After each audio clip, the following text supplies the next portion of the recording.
mwaramutse neza mwese.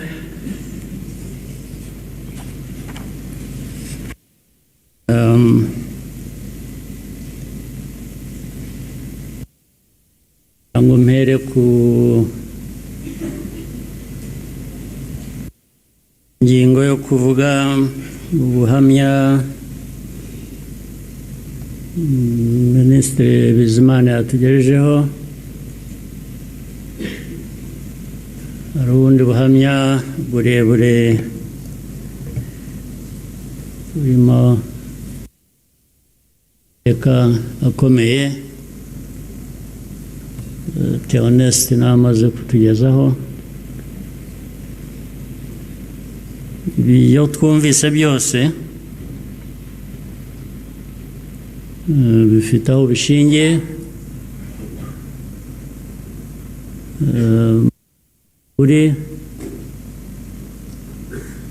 bafite uko babihakana cyangwa babihakanya,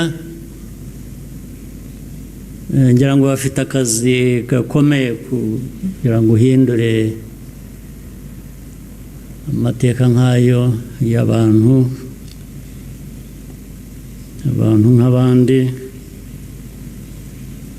uyagire uko ushaka, abo mu gihugu hano byaba hanze, cyane cyane niyo bakunze guhindura aya mateka yacu ku mpamvu zitandukanye.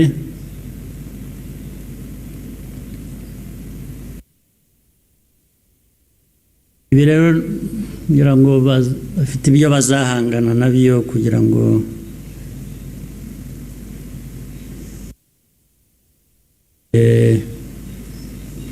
amateka nk'aya bayavuga ukundi. Ariko icyo navuga nk'ibyo Theoneste yavuze,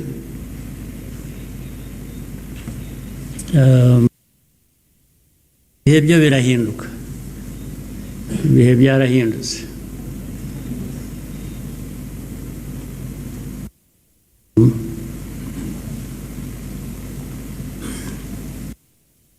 Nta uzongera gupfa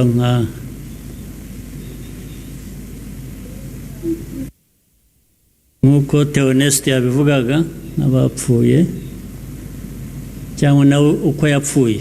Buriya yarapfuye, kuba ariho ni nko kuzuka, ariko nta wakongera gupfa kuriya. Impamvu kandi mu zindi nyinshi,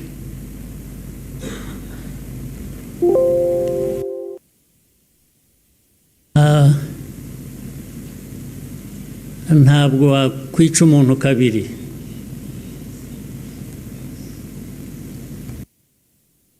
Bigerageje azakwica mbere yo kumwica. Ubwo turi aha mutureba, bamwe bajya bashinyagura bavugira hanze. Igihugu cyose, igihugu cy'u Rwanda ureba,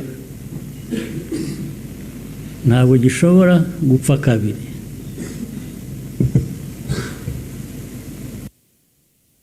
Mbere y'uko wakwica u Rwanda azakwica.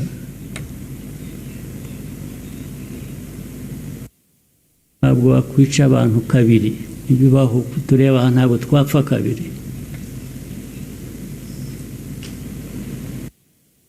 Ari twe bakuru, ari abana bacu, ntawe uzabica kabiri, ntibishoboka, ntabwo byakunda.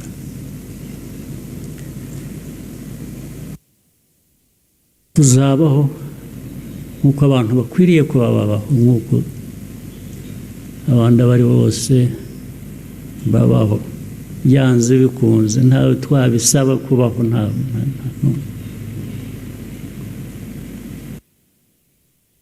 uko mbivuze uku, hari ababyumva ukundi cyangwa hari abazabisubiramo ukundi, ariko uko mbivuze ni uko nguko aba ariko mu gutwara.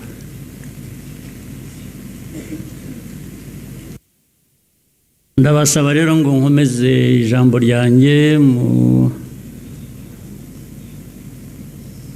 rurimi abashyitsi bamwe hano bumva batagombye kubasemurira,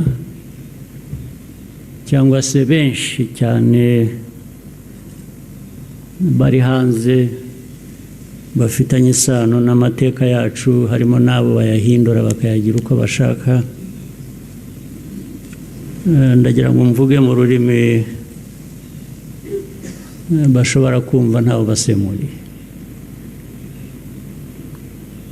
Muranyihanganira.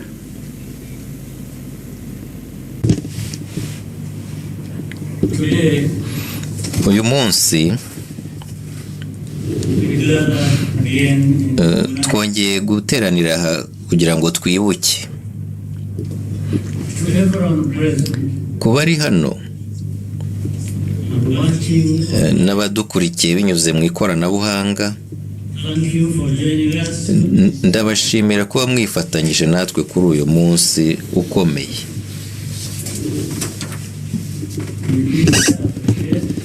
Turashima bikomeye inshuti z'u Rwanda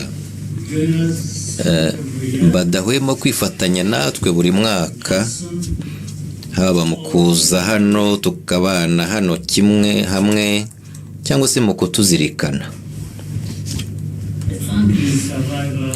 Ndashima uwarokotse umaze kutugezaho ubuhamya bwe. Ubu buhamya budufasha guhora twibuka, twese uko tungana tukibuka, ndetse n'abazadukomokaho bagakomeza kwibuka. Kwibuka bifite igisobanuro gikomeye ku gihugu cyacu.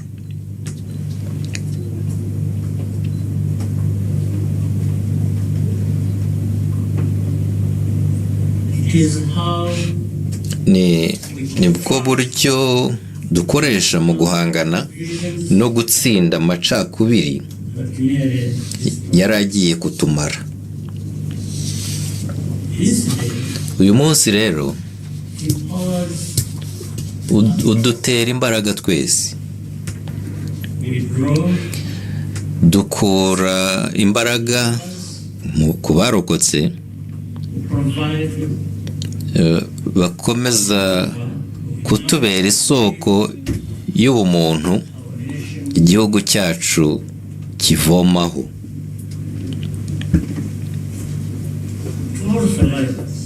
Ku barokotse mwese rero, mumenye ko mutari mwenyine. Turi kumwe namwe ibihe byose. Ibyo twagezeho byose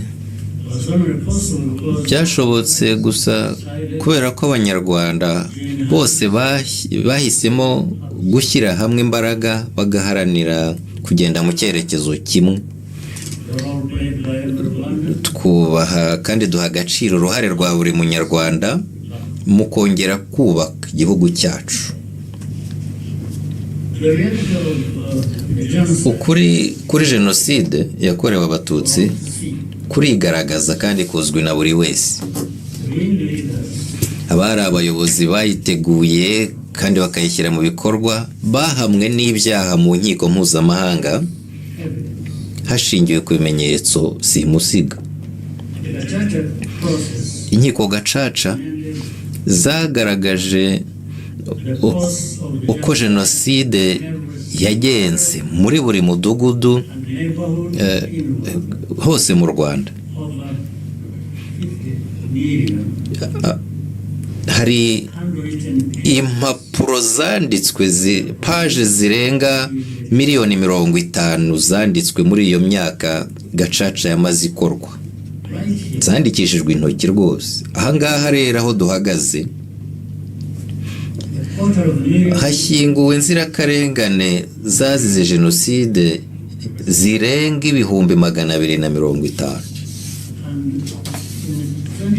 kandi mu mwaka wa 2018 inteko rusange y'umuryango w'abibumbye yemeje umwanzuro w'uko jenoside yakorewe abatutsi yitwa izina ryayo nyaryo, kandi uyu mwanzuro ukaba warashyigikiwe n'ibihugu byose bigize uwo muryango usibye kimwe gusa, igihugu kimwe gusa. uku ni ukuri ntakuka. nyamara n'uyu munsi turacyabona abantu bayobya abandi bashaka kugoreka ukuri. kugeza uyu munsi barahari. iki si ikibazo cy'ubumenyi buke gusa, ahubwo hari ikindi kirenze ibyo. ibi bisobanuye ko impungenge zo kongera kubona amateka mabi yisubiramo zigihari kandi zifite ishingiro. twebwe ubwacu n'inshuti zacu turamutse twigize ba ntibindeba. guhakana jenoside bitangira mbere y'uko jenoside ubwayo ishyirwa mu bikorwa. byagaragaye kenshi ko abakabaye bakumira aya mahano birengagiza ibimenyetso biba bigaragara biyibanziriza. imvugo zigahinduka, imvugo z'urwango zikavamo ibikorwa by'urwango, ugasanga ari nk'aho ntacyo bibabwiye. imyifatire yakagombye kwamaganwa ako kanya, ugasanga barashaka uburyo bwo kuyisobanura babigize ibintu bito bisanzwe. gutegura ibikorwa by'amahano bigahishwa inyuma y'imvugo zubakiye ku bibazo by'abaturage no ku bwoba. mu gihe ibyo biba birimo bikorwa, ugasanga hari abashaka kugereranya abahigwa muri jenoside n'abayiteguye. ibi byose rero byariho mu mateka yacu. hari n'abashaka kugaragaza ko jenoside yakorewe abatutsi yatunguranye. ibyo si byo, siko bimeze. yateguwe igihe kirekire rwose kandi ishyirwa mu bikorwa ku manywa y'ihangu.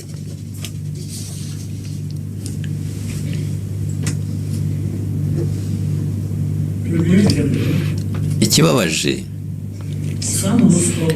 ni uko hari bamwe mu bavugaga ukuri muri icyo gihe ndetse banabihagazeho rwose, bageze aho bahinduka bakwiza ibinyoma, ahanini bigaterwa n'impamvu za politiki. interahamwe n'indi mitwe yitwara gisirikare yatozwaga ku mugaragaro kandi yigishwa urwango. intwaro zinjizwaga mu gihugu ari nyinshi, kandi abanyarwanda babirwanyaga baterwa ubwoba cyangwa baricwa. mbere ya 1994 abaturage bagiye bamburwa ubuzima mu bwicanyi bwagiye bukorwa inshuro nyinshi kandi mu byiciro, bugamije kumenyereza abantu ko kwica bishoboka ndetse no kureba uko amahanga azabyitwaramo. kandi usibye bake cyane bagize ubutwari bwo kubyamagana, amahanga yararuciye ararumira kugeza igihe byari byamaze kurenga igaruriro. mu ntangiriro y'imyaka ya za 60 nyuma y'uko abatutsi benshi cyane bicwaga abandi bakameneshwa bagahunga. Hari amajwi mpuzamahanga nka Bertrand Russell, hari n'abandi bavuze ko ibyo byari itsembabwoko kandi rikozwe mu buryo buteguye.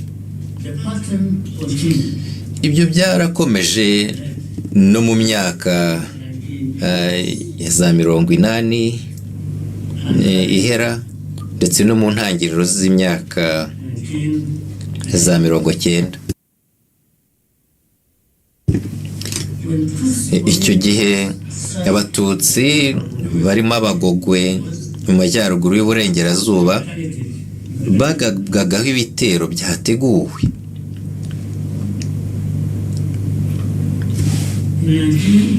Mu mwaka w'1993 komisiyo yari iyobowe na Jean Carbonare yakoze iperereza kuri ubwo bwicanyi.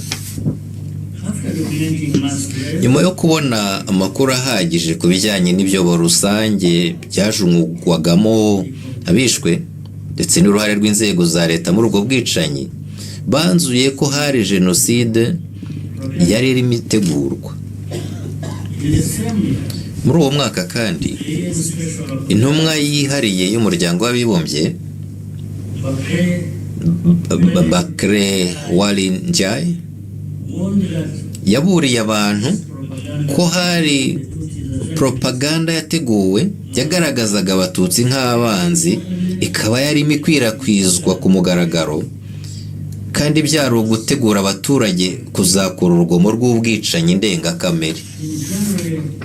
Muri Mutarama 1994 umugaba w'ingabo zari mu butumwa bw'umuryango w'abibumbye mu Rwanda yoherereje icyicaro gikuru cya New York cy'umuryango w'abibumbye ubutumwa bugaragaza ko interahamwe zari zirimo guhunika intwaro, gukusanya intwaro no gutegura urutonde rw'abatutsi bagombaga kwicwa. Baje rero kumutegeka kugeza ayo makuru kuri iyo leta kandi ariyo yarimo itegura jenoside, kandi bamutegeka kutagira ikindi abikoraho. Ikibabaje ni uko n'uyu munsi ntaho bitandukanye n'ibyo tubona muri aka karere kacu. Ni ibintu tubona rwose, turabibonesha amaso yacu. Jenoside imaze gutangira, imiterere yayo n'ubugome yakoranwaga byahise bigaragara. Abatutsi bose barahigwaga bazira icyo bari cyo. Nta hantu na hamwe hari umutekano, haba no mu nsengero cyangwa mu mashuri. Uko kuri guteye ubwoba kandi kurushaho kugaragaza ubumuntu n'ubutwari bw'Abanyarwanda bemeye gushyira ubuzima bwabo mu kaga, bagahisha bagenzi babo kugira ngo babarengere. Icyo umuryango mpuzamahanga wahise ukora ni ugufasha abanyamahanga bari mu Rwanda gusubira iwabo no gukura mu gihugu ingabo nyinshi zari mu butumwa bwo kubungabunga amahoro. Kuri Eto Kicukiro, ubwo ingabo z'umuryango w'abibumbye zahavaga, abatutsi ibihumbi n'ibihumbi bari bahahungiye baratereranwe baricwa. Ibyo ni ibintu byagiye bigaragara hirya no hino mu gihugu. Izo ngabo ziza kuba zarashyigikiwe kugira ngo zihagume kandi zirinde Abanyarwanda, abicanyi bashoboraga kubuzwa gukora ibyo bakoze, kandi benshi mu bishwe baba bakiriho n'uyu munsi.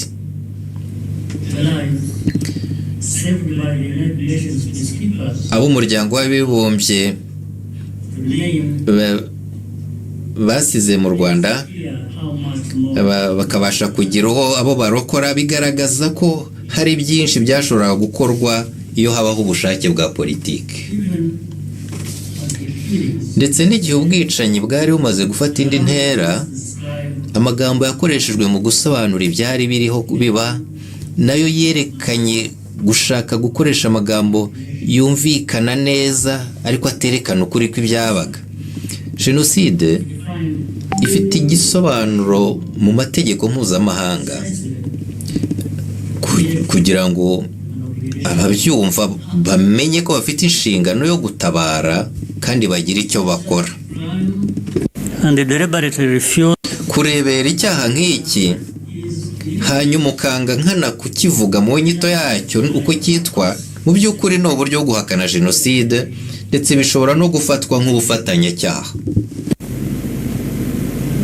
The technology existed to disrupt the radio broadcast. Ndetse n'igihe ubwicanyi bwariho bukorwa, ikoranabuhanga rikenewe ryari rihari, indege zo kubuza amajwi gukwirakwizwa zari zihari,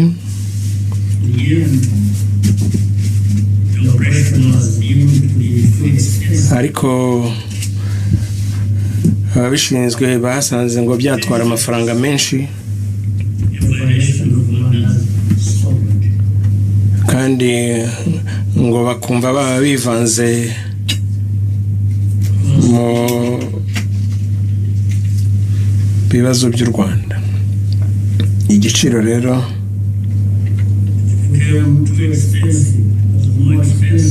ngo basanze ari kinini,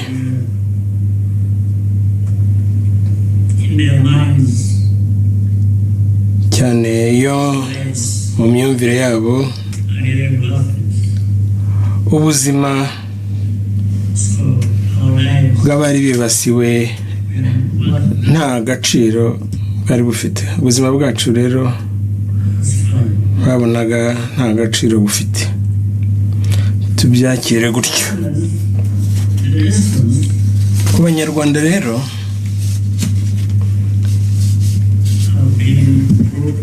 isomo twahakuye ryari riremereye,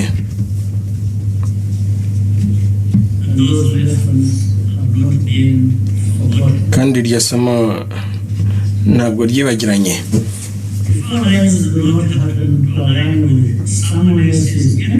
Iyo ubuzima bwacu butajyanye n'inyungu z'undi muntu, biba bivuze ko nta mpamvu yo kuburengera cyangwa yo kuburokora. Tubyakire. Niyo mpamvu rero byabaye ngombwa ko ingabo zahoze ari za RPA zirwana urugamba rwo guhagarika jenoside kandi zikaruhagarika. Igidutera agahinda gakomeye nuko tutabashije kuhagerera igihe. Uko ni ukuri kw'amateka.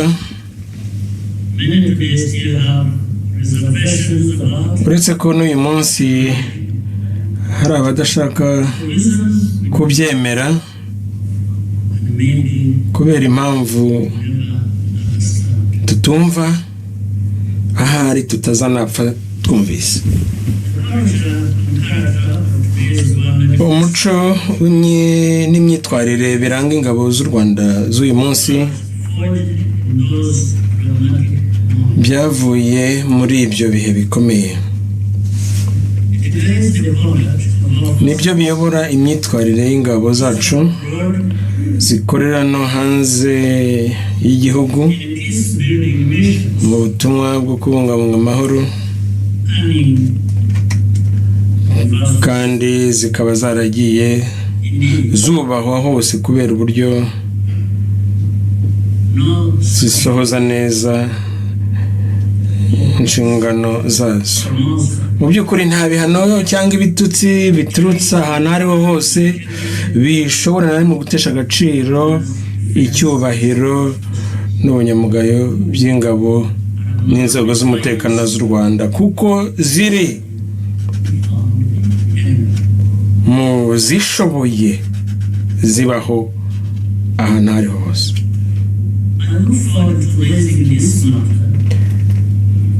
Ntegereje kuzaganira kuri iki kibazo cy'ibihano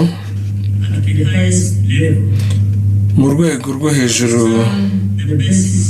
muri iyi si, kugira ngo nsobanukirwe impamvu y'aka karengane.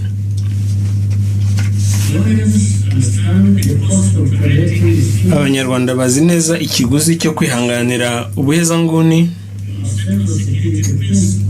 kandi ihame ryacu shingiro ni ukurinda abasivile bari mu kaga. Nyuma ya jenoside, abanyarwanda twahisemo kwiyubakira igihugu cyacu twese hamwe.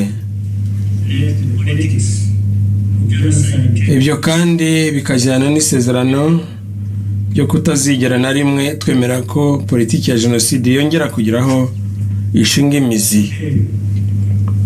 Reka mbabwire, jenoside ntabwo yakongera kuba hano, ntabwo bizaba.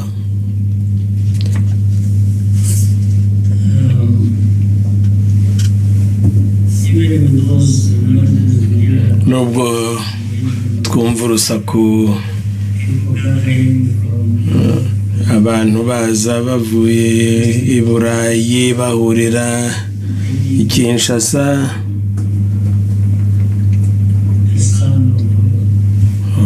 umuhungu Habyarimana agatumizwa n'abandi bakavanwa sinzi hehe. Ibyo byose ni urusaku, ntacyo byabyara cyatugiraho ingaruka nk'izo hano, ntabwo bizaba. Ibi ntabwo mbivuga nk'umuntu ku giti cyanjye, ndabivuga kuko nzi ko buri munyarwanda, abato n'abakuru, nawe yasubiramo ayo magambo ndiho ndavuga.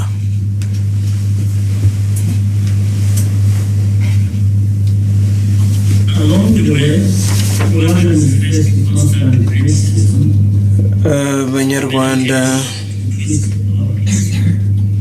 byabaye ngombwa ko bahangana na benshi bashaka kugoreka amateka, ariko tugomba gukoresha ubwenge bwacu kugira ngo tubashe kubona ukuri. Nizo mbaraga dufite, tukagira n'amajwi yo kuvuga iyo tubona ko hari ibintu bitagenda neza. Ntabwo bishoboka kuducecekesha uburyo ubwo ari bwo bwose wakoresha. Tugomba gusobanura neza ibyago tubona bishoboka. Igihe leta yakoze jenoside yatsindwaga muri 1994, abasirikare bayo n'interahamwe bahungiye hakurya y'umupaka, noneho bagira inkambi. Muri izo nkambi barisuganyije, bashinga icyitwa uyu munsi FDLR, maze bakajya batera ibitero shuma mu Rwanda byahitanye ibihumbi byinshi by'abanyarwanda. Iki ni igihe twise icy'abacengezi. Ku mupaka w'Uburengerazuba umutekano usesuye washobotse gusa mu mpera z'umwaka, imyaka za 90, bivuye ku bwitange bw'ingabo zacu n'imikoranire y'abaturage batuye ako gace babigaragajemo ubutwari. Kuva icyo gihe ingamba z'ubwirinzi zacu zigamije kugira ngo ibyo bitero bitazongera gukorwa byambukiranya umupaka. Iki si ikibazo cyakagombye kurekerwa u Rwanda rwonyine. Kukirekera u Rwanda rwonyine bisa nk'ibihemba badutera maze u Rwanda rugahanirwa kwirwanaho. Tekereza nk'umuhinzi ubona umurima we ufashwe n'inkongi y'umuriro. Mu ntangiriro umuriro uba ukiri muke, abaturanyi bamwe bagatekereza ko ibyo bitabareba, abandi bakavuga ati umuyaga uri buhire mu kindi cyerekezo, maze umuriro wizimye bakarebera bagategereza, ariko umuyaga ntuhindura icyerekezo. Hagati aho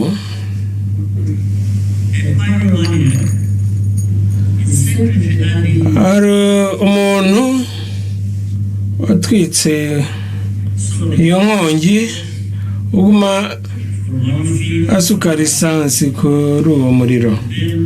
Uwo muriro ukaguma wambukiranya, ufata umurima ufata uwundi kugeza igihe ufatiye amashyamba, ufatiye imijyi, ukanarenga ugakomeza. Aho rero niho abantu batangira kwirukanka n'utudobo turimo amazi bavuga ngo hashyirweho umutwe wo kurwanya uwo muriro. Abanyafurika kurusha abandi bantu bose bakwiye gusobanukirwa ko kurebera ucecetse isakazwa ry'urwango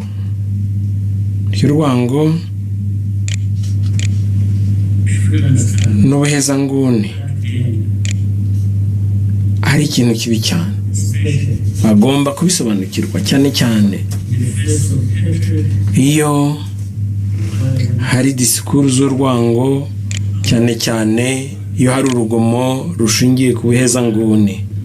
Abanyafurika kurusha abandi bantu bose bakagombye kwibutswa icyo kintu dushingiye kuri aya mateka. Uyu munsi umugabane wacu niwo urimo amakimbirane menshi. Muri 1994 Abanyafurika